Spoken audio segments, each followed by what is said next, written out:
Chapter 6.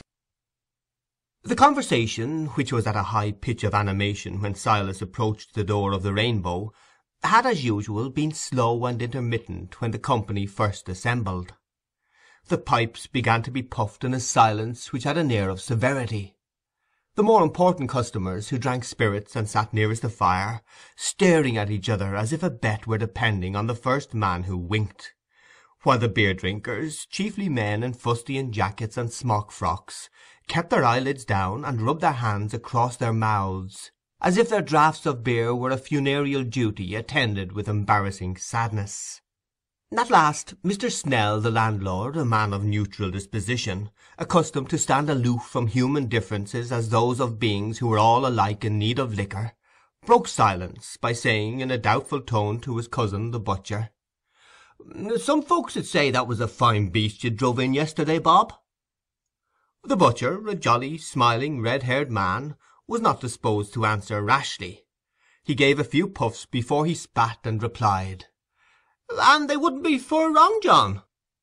After this feeble delusive thaw, the silence set in as severely as before. "Was it a red Durham?" said the farrier, taking up the thread of discourse after the lapse of a few minutes. The farrier looked at the landlord, and the landlord looked at the butcher, as the person who must take the responsibility for answering. "Red it was," said the butcher, in his good-humoured husky treble, "and a Durham it was." "Then you needn't tell me who you bought it of," said the farrier, looking round with some triumph. "I know who it is has got the red Durhams of this countryside, and she'd a white star on her brow, I'll bet a penny." The farrier leaned forward with his hands on his knees as he put this question, and his eyes twinkled knowingly. "Well, yes, she might," said the butcher slowly, considering that he was giving a decided affirmative. "I don't say contrary." "I knew that very well," said the farrier, throwing himself backward again, and speaking defiantly. "If I don't know Mr. Lammeter's cows, I should like to know who does, that's all. And as for the cow you've bought, bargain or no bargain, I've been at the drenching of her. Contradict me who will." The farrier looked fierce, and the mild butcher's conversational spirit was roused a little. "I'm not for contradicting no man," he said.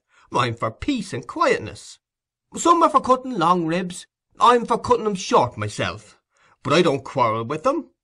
All I say is, it's a lovely carcass, and anybody as was reasonable, it'd bring tears into their eyes to look at it." "Well, it's the cow as I drenched, whatever it is," pursued the farrier angrily. "And it was Mr. Lammeter's cow, else you told a lie when you said it was a red Durham." "I tell no lies," said the butcher, with the same mild huskiness as before, "and I contradict none, not if a man was to swear himself black. He's no meat of mine, nor none of my bargains. All I say is, it's a lovely carcass, and what I say I'll stick to, but I'll quarrel with no man." "No," said the farrier with bitter sarcasm, looking at the company generally. "And perhaps you aren't pig-headed, and perhaps you didn't say the cow was a red Durham, and perhaps you didn't say she'd got a star on her brow. Stick to that, now you're at it." "Come, come," said the landlord, "let the cow alone. The truth lies atween you.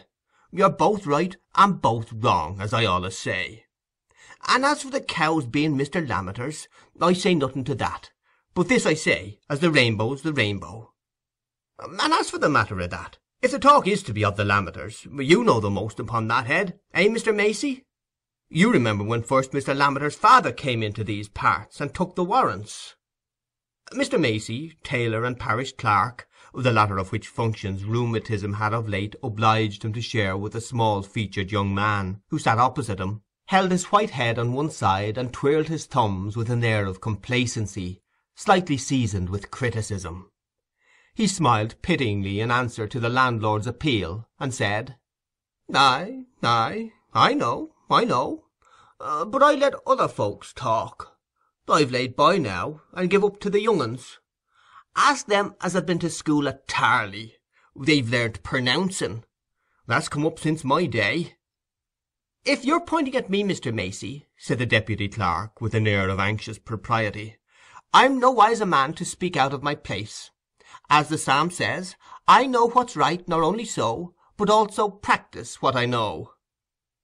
Well then, I wish you'd keep hold of the tune when it's set for you. If you're for practising, I wish you'd practise that," said a large, jocose-looking man, an excellent wheelwright in his weekday capacity, but on Sundays leader of the choir. He winked as he spoke at two of the company, who were known officially as the bassoon and the key bugle, in the confidence that he was expressing the sense of the musical profession in Raveloe. Mr. Tuckey, the deputy clerk, who shared the unpopularity common to deputies, turned very red, but replied with careful moderation, "Mr. Winthrop, if you'll bring me any proof as I'm in the wrong, I'm not the man to say I won't alter. But there's people set up their own ears for a standard, and expect the whole choir to follow 'em. There may be two opinions, I hope." "Aye, aye," said Mr. Macey, who felt very well satisfied with this attack on youthful presumption. "You're right there, Tuckey. There's allays two opinions. There's the opinion a man has of himsen, and there's the opinion other folks have on him. There'd be two opinions about a cracked bell, if the bell could hear itself." "Well, Mr. Macey," said poor Tuckey, serious amidst the general laughter, "I undertook to partially fill up the office of parish clerk by Mr. Crackenthorp's desire, whenever your infirmities should make you unfitting, and it's one of the rights thereof to sing in the choir. Else why have you done the same yourself?" "Ah, but the old gentleman and you are two folks," said Ben Winthrop. "The old gentleman's got a gift. Why, the squire used to invite him to take a glass, only to hear him sing the Red Rovier, didn't he, Mr. Macey? It's a natural gift. There's my little lad Aaron, he's got a gift. He can sing a tune off straight, like a throstle. But as for you, Master Tuckey, you'd better stick to your amens. Your voice is well enough when you keep it in your nose. It's your inside as isn't right made for music. It's no better nor a hollow stalk." This kind of unflinching frankness was the most piquant form of joke to the company at the Rainbow, and Ben Winthrop's insult was felt by everybody to have capped Mr. Macey's epigram.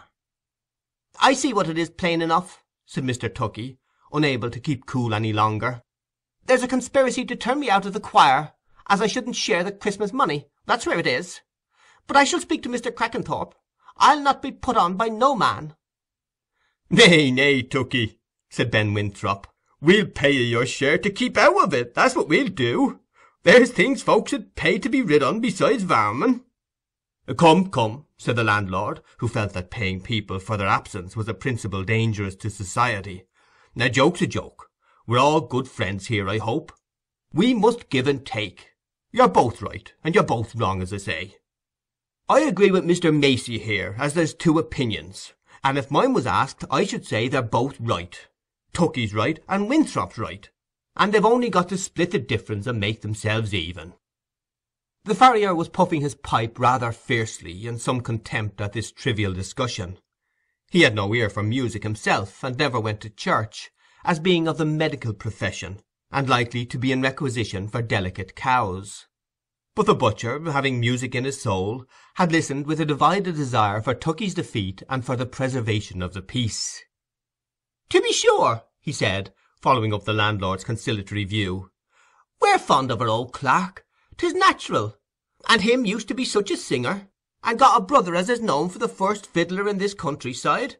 It's a pity but what Solomon lived in our village, and could give us a tune when we liked, Mr. Macey? I'd keep him in liver and lights for nothing, that I would."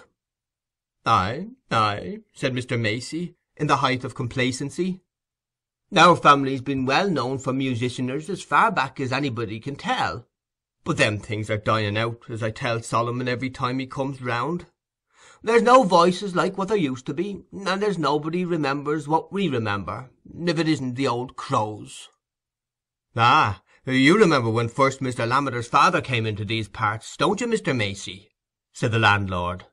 "I should think I did," said the old man, who had gone through that complimentary process necessary to bring him up to the point of narration. "And a fine old gentleman he was, as fine and finer nor the Mr. Lammeter as now is. He came from a bit north'ard, so far as I could ever make out, but there's nobody rightly knows about those parts.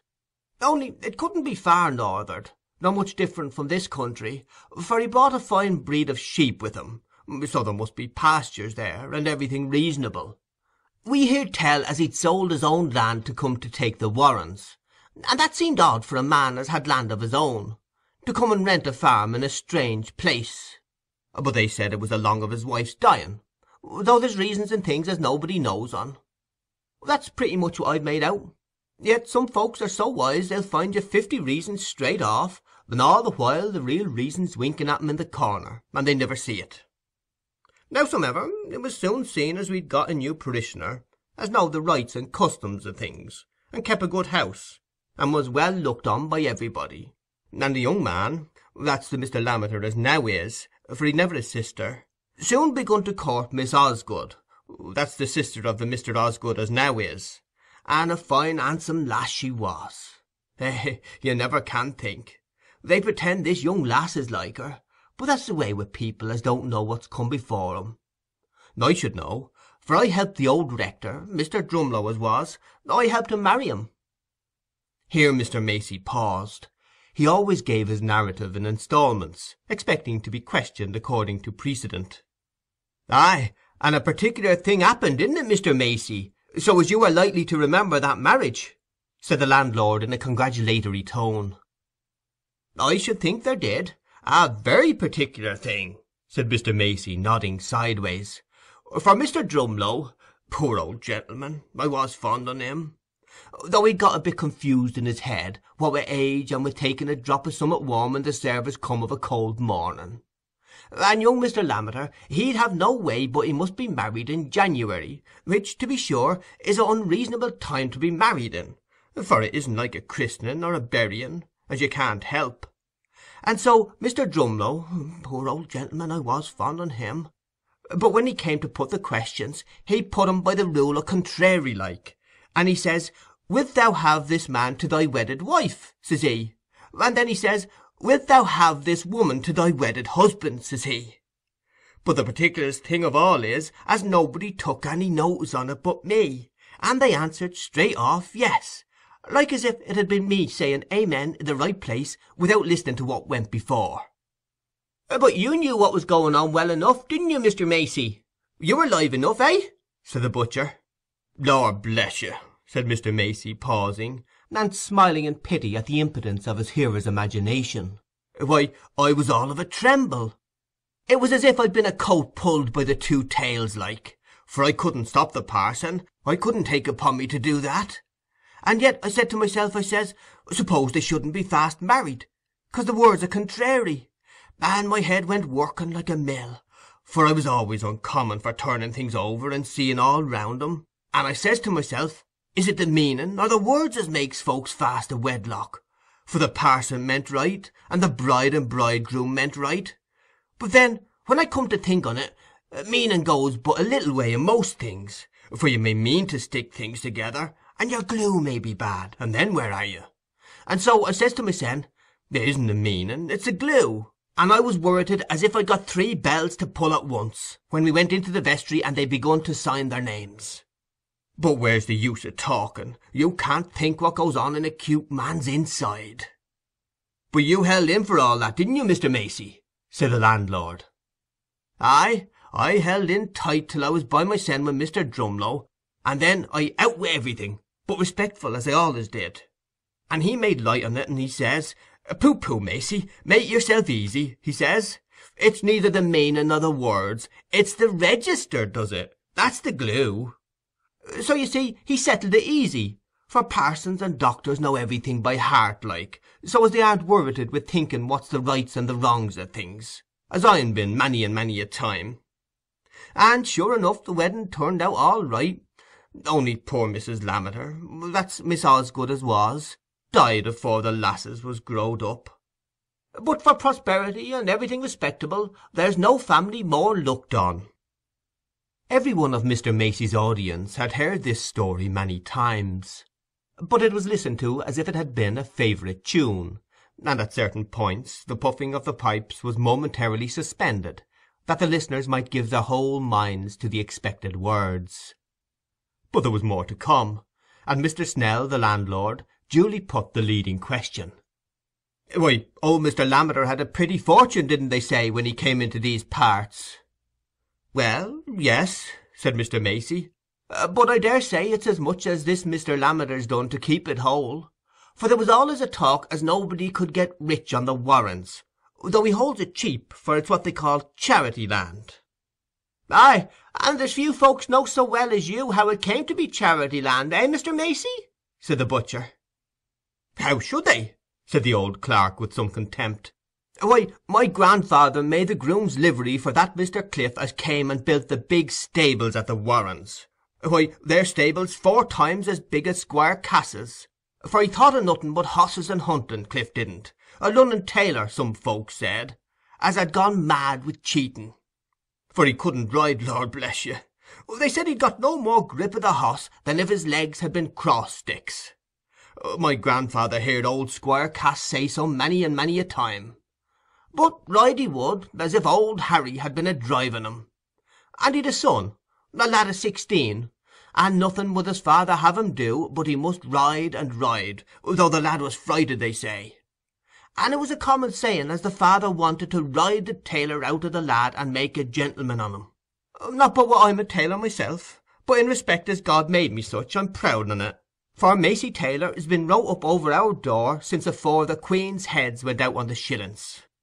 But Cliff, he was ashamed of being called a tailor, and he was sore vexed as his riding was laughed at, and nobody of the gentlefolks hereabout could abide him. Howsomever, the poor lad got sickly and died, and the father didn't live long after him, for he got queerer nor ever, and they said he used to go out with the dead of night with a lantern in his hand to the stables, and set a lot of lights burning, for he got as he couldn't sleep, and there he'd stand, cracking his whip and looking at his hosses, and they said it was a mercy as the stables didn't get burnt down with the poor dumb creatures in 'em. But at last he died raving, and they found as he'd left all his property, Warrens and all, to a Lunnon charity. And that's how the Warrens came to be charity land, though, as for the stables, Mr. Lammeter never uses 'em. They're all out of character. Lord bless you, if you was to set the doors a-banging in 'em, it'd sound like thunder half over the parish. Aye, but there's more going on in the stables than what folks see by daylight, eh, Mr. Macey? Said the landlord. Aye, go that way of a dark night, that's all, said Mr. Macey, winking mysteriously, and then make believe, if you like, as you didn't see lights of the stables, nor hear the stamping of the horses, nor the cracking of the whips, and howling too, if it's toward daybreak. Cliff's Holiday has been the name of it ever sin' I were a boy. That's to say, some said as it was the holiday old Harry gev him from roasting like. That's what my father told me, and he was a reasonable man, though there's folks nowadays that know what happened afore they were born better nor they know their own business. And what do you say to that, eh, Dowlas? Said the landlord, turning to the farrier, who was swelling with impatience for his cue. There's a nut for you to crack. Mr. Dowlas was the negative spirit in the company, and was proud of his position. Say? I say what a man should say, as doesn't shut his eyes to look at a finger-post. I say as I'm ready to wager any man £10 if he'll stand out with me any dry night in the pasture before the Warren stables, as we shall neither see lights nor hear noises, if it isn't the blowing of our own noses. That's what I say, and I've said it many a time, but there's nobody'll venture a £10 note on their ghostes as they make so sure of. Why, Dowlas, that's easy betting, that is, said Ben Winthrop. You might as well bet a man as he wouldn't catch the rheumatiz if he stood up to his neck in the pool of a frosty night. It'd be fine fun for a man to win his bet as he'd catch the rheumatiz. Folks as believe in Cliff's Holiday aren't a-going to venture near it for a matter of £10. If Master Dowlas wants to know the truth on it, said Mr. Macey with a sarcastic smile, tapping his thumbs together, he's no call to lay any bet. Let him go and stand by himself. There's nobody'll hinder him, and then he can let the parishioners know if they're wrong. Thank you, I'm obliged to you, said the farrier with a snort of scorn. If folks are fools, it's no business of mine. I don't want to make out the truth about ghostes, I know it already. But I'm not against a bet, everything fair and open. Let any man bet me £10 as I shall see Cliff's Holiday, and I'll go and stand by myself. I want no company. I'd as lief do it as I'd fill this pipe. Ah, but who's to watch you, Dowlas, and see you do it? That's no fair bet, said the butcher. No fair bet, replied Mr. Dowlas angrily. I should like to hear any man stand up and say I want to bet him fair. Come now, Mr. Lundy, I should like to hear you say it. Very like you would, said the butcher, but it's no business of mine. You're none of my bargains, and I aren't a-going to try and bate your price. If anybody'll bid for you at your own valuing, let him. I'm for peace and quietness, I am." "Yeah, that's what every yapping cur is, when you hold a stick up at him," said the farrier. "But I'm afraid of neither man nor ghost, and I'm ready to lay a fair bet. I aren't a turn-tail cur." "Aye, but there's this in it, Dowlas," said the landlord, speaking in a tone of much candour and tolerance. "There's folks, in my opinion, they can't see ghostes, not if they stood as plain as a pikestaff before them. And there's reason in that, for there's my wife now, can't smell, not if she'd the strongest cheese under her nose.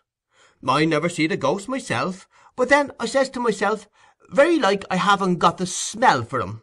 I mean, putting a ghost for a smell, or else contrariwise. And so I'm for holding with both sides, for, as I say, the truth lies between them. And if Dowlas was to go and stand, and say he'd never seen a wink of Cliff's Holiday all the night through, I'd back him. And if anybody said as Cliff's Holiday was certain sure, for all that I'd back him too. For the smell's what I go by."